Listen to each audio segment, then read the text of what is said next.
Hello and welcome to our brand spanking new, fresh out the box podcast.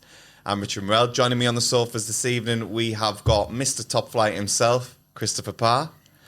Hello. Hello. And former international athlete, Stacey Smith. Ooh.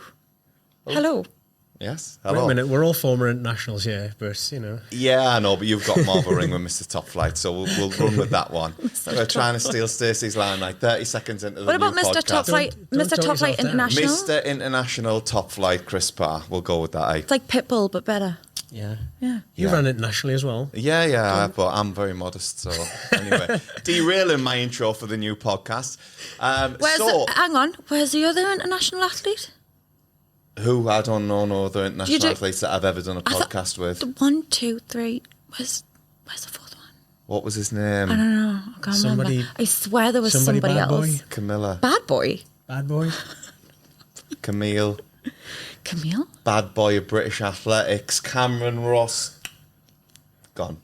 Yes, he's on a train to nowhere, so no Cameron Ross Boyack this week. We'll see if he turns up for commentary on our next Top Flight fixture. But I mean, nothing surprises me. Someone needs to buy him we need to tag a him. Filofax. No, he needs to tag him. Filofax. Yeah, A like, Filofax. You can tell who's the former athlete here now, can't we? Stacey, it's not 1997 anymore. I think Filofax is long gone. No, we need him tagged. It'll fit well with his Asbo. But anyway, back to what we're doing here today. So we are going to be chatting about the controversial return to distance running of Shelby Hoolihan, American record holder. I'm a burrito. Yes. So we'll be digging into all the contents of that famous pork burrito. Secondly, we are going to chat about Norwegian wonderkid. Now listen out for the pronunciation here. Per August Halle Haugen. oof, well done. Did they roll the R's in Norway? Yeah, definitely do. And yeah, we'll be looking into a little bit about his training and maybe asking the questions of when is too much for the younger athletes. And along with that, we'll drop in a little section on any other news. So welcome to our new podcast, Top Flight Unfiltered. So we'll kick it off. Shelby Hoolihan, back from the ban, 4 years, popped for nandrolone, which initially she felt was from a contaminated pork burrito. So yeah, Let's get stuck into this. Yeah. Let's get Like she got stuck into that. Yeah. So there's lots to talk about around this. I think obviously there's the big flow track documentary. There's a bit of racing that she's been doing in non-sanctioned events in the meantime, and there's a 4-year ban, and then there was the whole burrito story. So I'm gonna throw this over to you guys. What you saying? We'll go with you first, Stacey. Yeah, so this is a US athlete based out of, was it Bowerman Track Club? Yeah. Yeah, so she tested positive for a drug called nandrolone. And yes, her excuse is that she ate a burrito and it came from this. Now, there's a report on this, and it's 9,000 word report, and I've not read all of it. I've read some of it, and it really doesn't bode well that this excuse of a burrito is actually a legitimate excuse. So there was a bunch of authorities that were obviously involved, from WADA, CAS, Court of Arbitration for Sport, were obviously involved in this, and then the Athletics Integrity Unit as well. And first of all, she actually ordered a beef burrito. So she would have had to order a beef burrito, but then incorrectly got served a pork burrito.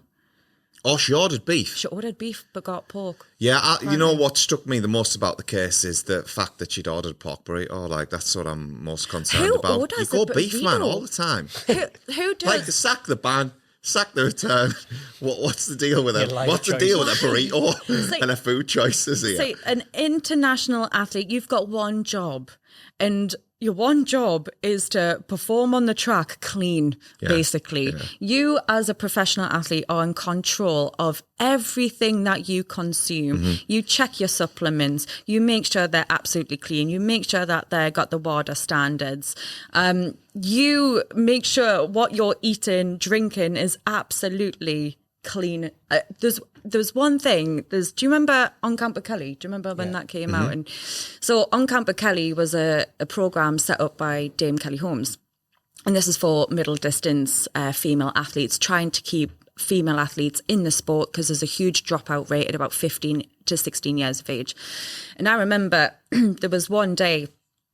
We were down Loughborough Uni and we were in a classroom, and there was she would have different experts come in and do various talks. And there was a talk that we were having, and we were brought into the classroom, and on the tables there's water, jugs of water, glasses of water there. And about 15 minutes into this woman talking, I think it was a nutrition talk, she went, "I'm just going to stop you there. Girls, put your hands up if you have taken a sip out of the glasses." And 99% of her put their hands up of taking a sip. And she went, "Congratulations, you've all just failed a drugs test." That's the extent, that's the levels that you have to go to. Yeah. Now, she's gone training. Why is she not prepping her food? Yeah. The other two athletes that she was training with, they prepped their food, they prepped their nutrition. So she's irresponsible, firstly. And then why would you choose a burrito for post training session? Who does that? Who eats a burrito? I think my intervention here is like, the whole thing is just a load of bullshit, absolute nonsense, right? So, well, that's the thing. That's the crux of it, isn't it? All these things we're saying, like, oh yeah, this you would have done that, you would have that. Well, yeah, you would have done if you were clean. Look, they put these stories out there because if they just go loud with these stories, they hope that it creates enough smoke and mirrors that it creates like, oh, well, I like this person, they've got a nice personality, therefore they couldn't have done anything bad. Like, we know this person, they were nice, they came to our event, they waved. Oh, I've seen her interview, she's really nice. They turn it into like a personality thing and shout really loud about it. It's a very American thing to do. And they do it to an extent that there's too much noise, so you don't know like who to believe. And the facts are just totally ignored. So it just happens. It happens all the time in sport. It's like, Justin Gatlin, somebody must have like massaged something into my legs. What a load How of many times nonsense. have we seen it with beef though? Like, not just in athletics, in other sports, well, in boxing. Exactly, yeah. Right, so you'd think if you were this conscious about your prep, which it's got to be so meticulous in an elite level sport like athletics, there's not a chance you're going to be thinking, oh, I'm going to scran that dodgy beef burrito over there because I'll be all right with it. You're not going to take the risk, are you? There was no burrito. No, there's no burrito. For a random food truck. Yeah, there just wasn't a burrito. Like, it's just a load of absolute nonsense. It is. So that's one thing in itself, and even that we're talking about it, we're giving that story some element of credibility, which there's none in it. I know. Yeah, it's gone through all the courts. They've just said it's absolute nonsense. Just stop. Just please stop. So it's rubbish. She cheated. Facts. Wrap it up. Yeah. That's what you're saying. Let's wrap it up. Yeah. Get in there. It's just a load of rubbish. So WADA had an expert come in as part of the investigation, and she is an expert in nandrolone in particular. She looked at everything and looked at the analysis of all the samples that were taken. Now, what she said was, in her analysis, it is more than likely that Shelby has taken a precursor of nandrolone. A precursor meaning your body produces nandrolone naturally. A precursor, you ingest that, and it kind of gives your body a bit of a kickstart, a bit of kick up the bum to start producing more and more nandrolone. Right. And you can buy these over the counter in pharmacies. They're completely illegal, obviously, but you can buy them in the US over the counter. You can't do that. So the expert said, more than likely, the case is she has taken this in tablet form. This screams of, and it's been the same since the 1980s or earlier, it screams of, I'm really annoyed that I got caught for something that I didn't think I was taking. Right, so what I mean by that is Ben Johnson all them years ago in 1988, when he got It was a massive scandal that he won the 100 meters, 9.78 or whatever he ran, and everybody was like, "Nah, down in tools, he was cheating." He got caught for like some random drug, and he was like, "Yeah, I didn't take that. I took a load of other stuff, but I didn't take that." And it's like Dwayne Chambers, like. When they got caught with the THG, the clear, they were annoyed that they got caught with something, but it wasn't the thing that they thought they were actually taking. Yeah. It's all wrong. And the thing that I have about this whole subject, it's all about credibility. Athletics at the minute at hyper elite level has got zero credibility, and your flow tracks, they can DM me and whinge if they want. So I was going to get onto this. Tracks, your athletics weeklies, the media who will say that they are reporting on athletics, they've got an editorial choice. Is that the right word? Yeah. Editorial choice. They can choose what they want to print. Short term, they think, you know what? If I keep saying Dwayne Chambers has won a race or Shelby Hoolihan's doing this, that, you see them stories coming out all the time. Their motivation to post them stories is they know loads of people are going to click on it and they're going to comment and it's going to go wild. So they're doing it for the clickbait, for short-term gain. If they actually cared about the long-term longevity of the sport and credibility, they would just ignore them people. Yeah. They would ignore the runners. They would ignore them as coaches coaching the next generation. They would ignore their athletes as second-hand. Well, you're not saying that person automatically is cheating because their coach was up to no good in the past, but it's like, take control of your own credibility here. If you want to be a credible athlete, don't start being coached by somebody who is a former drug cheat. So there's been a lot on socials about Flow Track supporting the documentary of their comeback. I'm not tuned in for that. Yeah, the comeback's always better than the setback type vibes is what I'm going to think that we're going to be seeing from that. And you've touched upon it there. Like, Stacey, what are your thoughts on that then? There are so many interesting stories and avenues that we can go down with clean athletes, genuinely lovely people, and follow their stories rather than this absolute bull crap. There you go. Bull crap of a story and no credibility at all. I've got absolutely no interest in following her story. I couldn't give a damn. And my prediction is we'll see her for the next 1 or 2 years. And thing is, she can't win, because if she is competing in races and she wins and performs really well, people are going to say it's the drugs. So it's the Justin Gatlin. So that's why I mentioned Justin Gatlin and Dwayne Chambers. They continue to perform afterwards.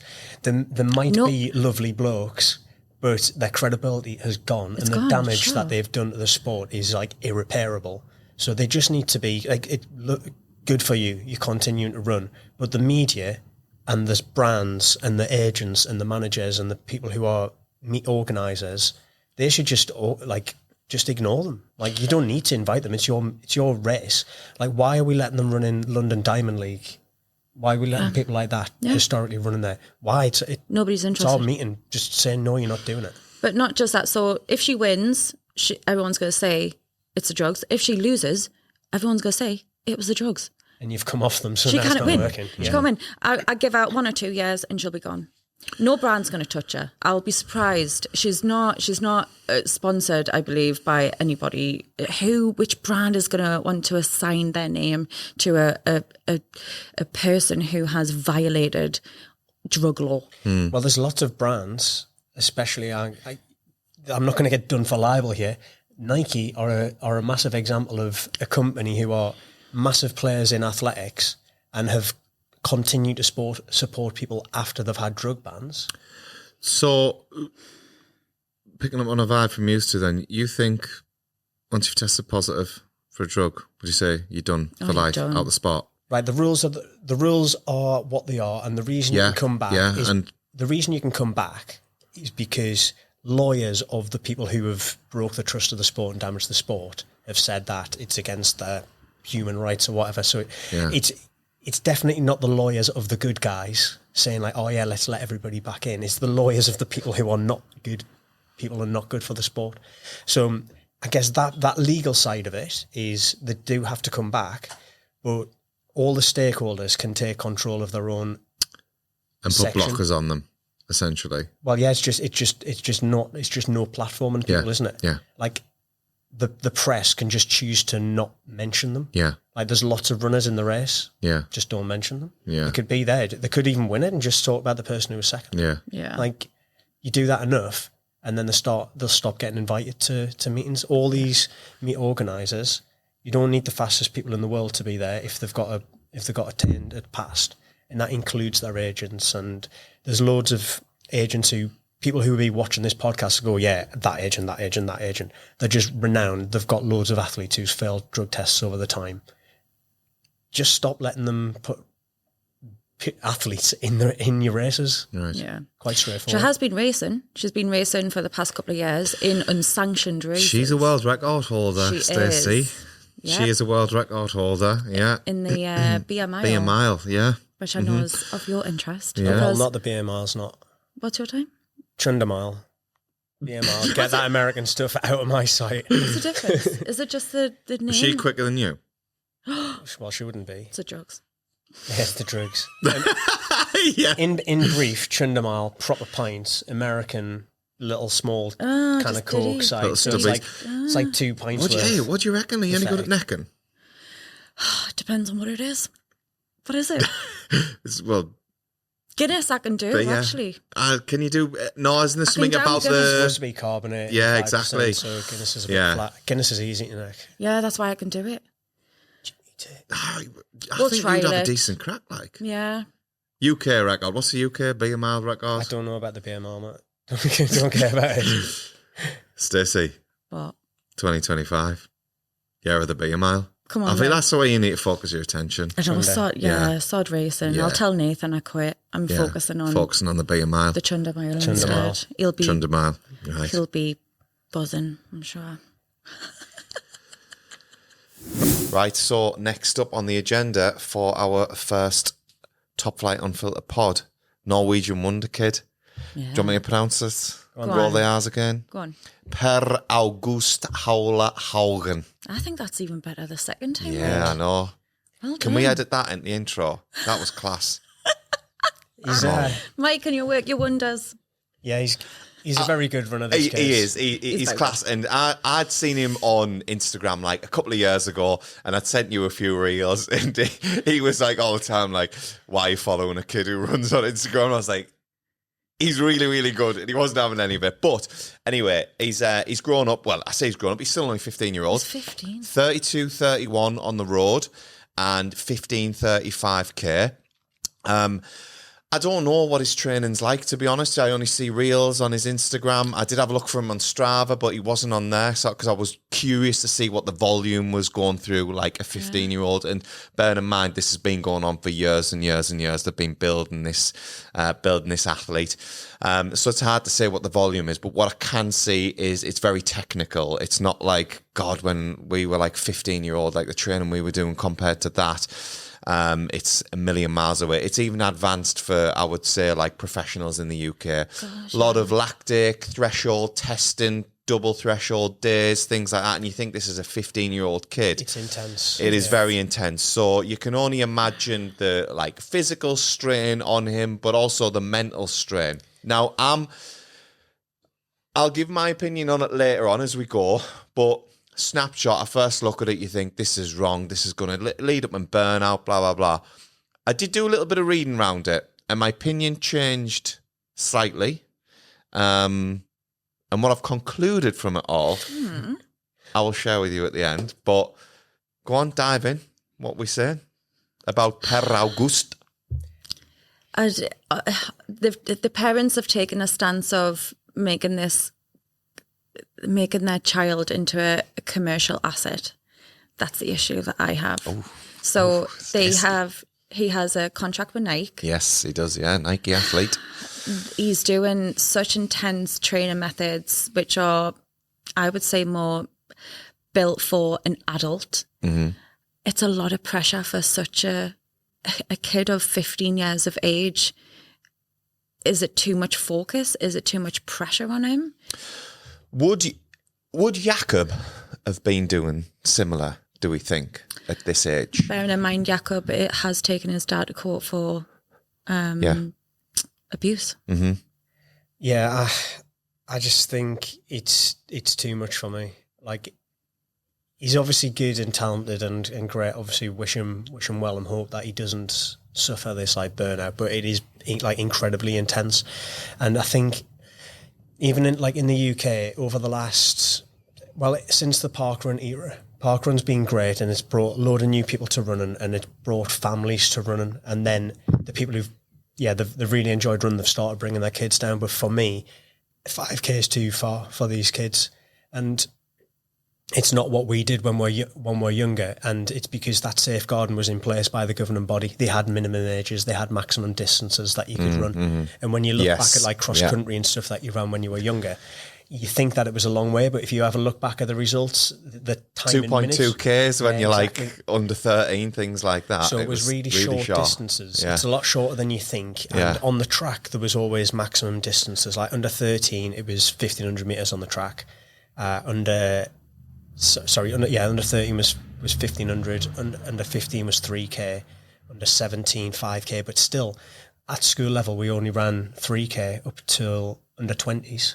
Right, so if you think about English schools, 3K was your max distance, you might have wanted to run more, but certainly you were told by coaches and whoever else around, you work on your speed, you develop that, you do the endurance stuff later, and it doesn't really sit well with me. And I guess from organising the Quayside 5K especially, some kids or younger athletes wanted to run and we wanted to put on something, but John Stevo, RIP, he was really staunch in that if we had a younger race for like under 13s, 15s, 17s, it was maximum 3K.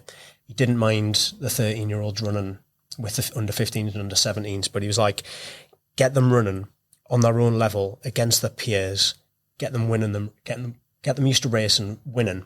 Don't put them in with a load of like 20-year-old blokes who are just gonna like hammer them. Yeah. Why? Like, why do they need to do that now? They can wait. And actually, alongside this, like it's been rumbling on for a while, but the age groups in the UK are going to change.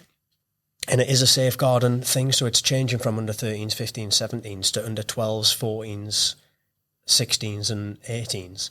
And that's because stereotypically in the UK, we have like exams in year 11, exams in year 13, which are like incredibly intense periods of life. That's the biggest drop-off that we have from the sport, and it'll be similar across other sports. But it's also the year that you're the top of the age group, and you've got the main focus of your championships is that year. So we're now changing them, so that's going to be in year 10 and year 12. So the pressure's off. So all of this, like, so the governing bodies are looking at things in terms of like safeguarding, like, oh, let's reduce pressure, let's reduce the mental strain, let's keep things age appropriate. And then but then you've got the opposite going on social media. Look at my 5-year-old who's running a half marathon, things like that. It's like kids need to stay kids. Come on. Yeah, I'm with you on that. Yeah. I'm 100% with you on that. They need to have fun. They need to. I'm a big believer in that kids need to be experimenting with different sports, whether it's gymnastics, swimming, try and dance, maybe athletics, maybe trying different things in athletics. Maybe 1 week you go into the throws group, maybe 1 week in the jumping group. Yeah. I hope that he's got a healthy childhood. Yeah, I'm with you on that, because I don't think if you've got the ability to be a world beater and one of the greatest ever, that's going to be displayed at some point in your life, and it doesn't necessarily have to be displayed as a 7-8-year-old and then think, right, well, let's lump everything on this kid becoming the next greatest distance runner or whatever, and it's all athletics. Yeah. I am with you on that, and I think on the whole I agree. I think it's athletics is a tough sport physically, also mentally as well. And I think of the maturity levels that say I had at 14, 15-year-old, even 20, 25-year-old, like what's that doing up here? Maybe not as much as it is physically. So it's a hard one to call. The article that I read on him today tried to put a positive spin on it, and they tried to play in a way that is there ever an appropriate age to strive for greatness and to be the greatest of all time? And maybe we should wait and watch and see how fast this kid runs. Let's see what happens, and let's look back in 5 years' time and see I would what be happens. so intrigued, because you see these flash in the pans, these wonder kids in various sports. Not a lot of them translate through to the top level. Some do. So yeah, Some do. but I would It is say possible. yeah, absolutely. But I would say dropout rates. Anecdotally, I think that when you've got it lumped on your early doors, it's a lot harder to transition through to the senior Yeah, ranks. So it's intriguing to see. Yeah, in terms of athletics, for a while you're an age, and that's as long as you're training age appropriately and you're progressing age appropriately. And then after a certain point, you become a time. What I mean by that is, if you start hammering somebody with training and they become a 147 800 runner, once they get to that level, you're a 147 runner. Doesn't matter if you're 15 or if you're 25, you're a 147 runner. And the gains after that are harder to get. Yeah. So if you try to push that too soon, we just know there's a catalogue of things that can go wrong with that. I'd love to know what the viewers think. Please contact us and let us know what your thoughts are. Yeah, he's the on story. social media, so if you want to dip in onto his Instagram, he's very easy to find. And I love the photo of him holding a glass of champagne as a celebratory. What was Noseko? Well, I don't know what it is, but I know for a fact he can't drink it. Yeah. But he is holding a glass of You know champagne. what, as well, after a though, what race. strikes me about him is, for a 15-year-old kid, he's really like small. Like if you look at him in some of the races, he's tiny. He's He's still tiny. got a lot of growth. To Exactly, come. yeah. So he looks like a very young 15-year-old as well. So What were you doing at 15 outside of running? I don't Me? know. I wasn't retired from particularly- ballroom dancing at that point, but You I was were still. what? I'd retired from ballroom dancing, but I was still going to Scouts. Stop it. Hey, Stop this is vintage I Chris used to- yeah, I Pratt. used to It's play a like, bit of yeah, he did. everything, He was a ballroom dancer. That's legit. That. You'll wind me I'll up tell you now. what, you wouldn't Nah, think it now lads, you because he's wind me up. terrible on the dance floor. He's terrible. I've seen you bust moves. I've seen you throw shapes around. Horrible. You're telling me I'm you're horrible a trained mover. Sandbagging. ballroom dancer. Yeah, exactly. Sandbag. Yeah, trained ballroom dancer. You wouldn't think it. I still don't know if you'll wind me up or not. No, that's legit, Stacey. It's legit. 15-year-old. I don't know what I was doing, like how much running I was doing. I was probably thinking I was doing a lot, but I was maybe running about half a mile up and down the street. But that's me gassed out, getting a bit of chocky. Yeah, I mean, our coaches are I was heavy. I was heavy 15-year-old. I was the complete opposite to Per August. I'll tell you that for free. I mean, I used to ask for more training, and I used to get told, "Well, no, because you're doing PE, you're playing like you wouldn't think with my height, but playing like school basketball." I was doing this, No, he's doing lying. that. I was taking the mick. No, I did it as well. I wasn't very good, but what I mean is, I was doing loads of different activities, like you said. Yeah. And I also went to training Tuesday, Thursday at Gateshead, and then this is at age 15, and I would then race most weekends if they were on. So you're doing like 3 running things a week, but you're doing loads of other sport on top of that, and like you don't really need to do more. Nah. What were you doing at 15? I was probably training Tuesday, Thursday nights. And I remember I started the beginning of resistance training. So I remember I got a coach, a strength and conditioning coach and I know that sounds intense, but it was literally just circuit training, and it was body weight circuit training. Oh, yeah. I remember we started that on Wednesdays. So I'd have Tuesday, Wednesday, Thursday would be training days. And then Saturday, there would be a training session on Saturday, and then that's it. And then have a bit of laugh. Right, I feel like we need to draw to an end our debut of Top Flight Unfiltered.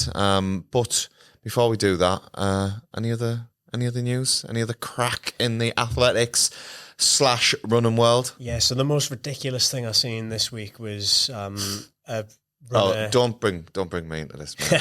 that's harsh. No, I seen somebody running a marathon or a half marathon or whatever it was in a pair of flip flops, and I think Stacey sent me the picture on Instagram, and I was carbon like, plated. I was like, just To be fair, just stop. he ran please. 2:18. 218. 2:18. It was a marathon. He's moving. It was a marathon in Thailand, yeah. Yeah. It was carbon plated flip flops or sandals. Was he doing this to say he'd set some sort of record? Because if you want, I find there's so many of these like world records. You sent me another one about somebody setting some sort of treadmill contrived world records. Like if you make your task so obscure, it's going to be a world record, isn't it? Like just stop with these things. Just stop with the gimmicks, please. I don't know if it's a gimmick. I think it's an actual brand that's launching a new shoe / sandal. And do we know the brand? Ving. Ving. Never heard of it. If he'd ran 157, then I might have gone, oh, okay, the breathability of the sandal has worked. Yeah. I think your comment was perfect. You just said, can you imagine the chafe in between your big toe and your second toe? Oh, yeah. Yeah. Because literally the sandal, it goes in between your two big toes, second toe, and then round the back of the heel. Why? So we had this beforehand, and I can't believe none of you two can remember this. So anyone who's watching this, absolutely feel free to comment in the section yes or no. Nike Rifts, they were like the original camel toe trainers that used to cannot remember for love of the money. But I mean, I remember when I saw the photo, I was like, okay, yeah, I remember those. You can't run a marathon in them. I'd rather run in the Nike Rifts than the flip flop. Would you wear carbon plated sandals? Would you wear them? To run? Yeah. Nah, I couldn't be true to that. Not round the main streets of Gateshead. I get lynched up in Saltwell Park. Would you wear them? No. I mean, I have got some... Not with his injuries. I've got the Hawker slider, recovery slider things in pink, as you've seen, but Lovely. I haven't got a carbon plate in. No. Would you have donned the ballroom floor in a pair of carbon plated sandals if you were getting paid? Or they're not slidey enough? Not slidey enough. You've got to have like the leather soles. Yeah. So it would make you go more graceful across the ballroom floor. Also you wouldn't want to do illegal lifts, would you? Like that? Yeah, true that. Right, well, anything else you want to mention? We'll move away from Mr. Carbon flip-flop. No, I do like the ridiculous slot. I think we should try and squeeze one of those in each episode and say, what's the most ridiculous thing you've seen in running this week? Is that going to be our competition? Oh, maybe. Now we're on a theme of that. Yeah, so let's start handing out what's your most ridiculous? What is your most ridiculous item of running? Attire. Or embarrassing. Yeah, like it could be kit, or it could be like accessories. I remember, tell you what I had, what was ridiculous. Remember them, like there were like them air filter pumps that you put in your mouth and used to... Stop it. It had like a little red tube on it. You used to go... Do you remember that? I still got it. It was, you still got it? I still got it. Muscles. You should enter the competition, because I tell you what, we've got a front runner. Right, comments. With a power breather, something like that. Power breathe. Yeah. Everyone was into it. They were big then. It was lung training, wasn't it? Whatever the hell that means. So, whatever your most ridiculous bit of running attire or equipment is or has been, comment underneath this, give us your name, and we'll replace your horrible items with a Top Flight t-shirt. Top Flight tee. Yeah, sounds good. Run-through entry. Grand. Right, well, I think we'll wrap things there for our debut of Top Flight Unfiltered. It's been a pleasure. So we'll see you next time.